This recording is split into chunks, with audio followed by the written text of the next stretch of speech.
Limang reklamo ang inihain ngayong araw ng kampo ng negosyanteng si Atong Ang laban kay Julie Patidongan alias Totoy. Para sa update, magbabalita live si Mobile Journal JF Rivera. JF, ano-anong reklamo ang inihain ni Atong Ang at si alias Totoy lang ba ang kanyang hinabla?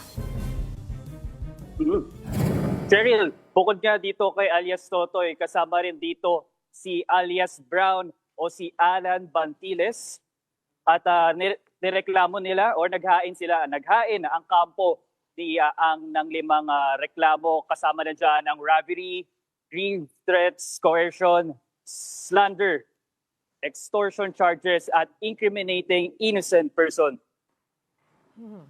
May dagdag ba ang detalye si Atong Ang sa umano'y extortion na ginawa sa kanila ni alias Totoy?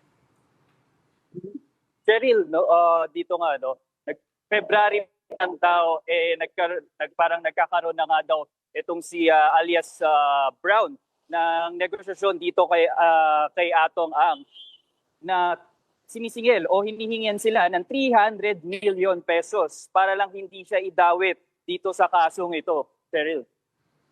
Pero nasabi ni alias Totoy na malapit siya kay Atong Ang. Pinatotohanan ba ito ng kanilang kampo? Yes, Ariel, nagpatotoo dyan mismo si Atong Ang na tinuring, gamit ang words na tinuring na anak nga raw itong si alias Totoy ni Atong Ang.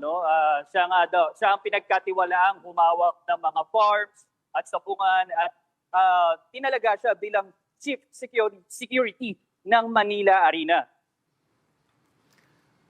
Naninindigan din na ang kampo ni Ang na hindi dapat maging state witness sa kaso ng mga nawawalang sabongero si alias Totoy. Ano ang paliwanag nila on this?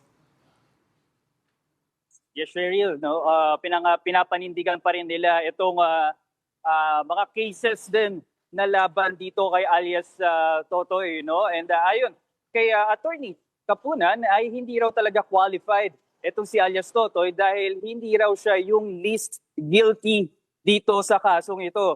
Kung matatanungin mo siya, kung tatanungin nga si Attorney Kapunan, lahat daw ng source ay maaaring makuha mismo kay alias Totoy. Alright, maraming salamat Mobile Journal, JF Rivera.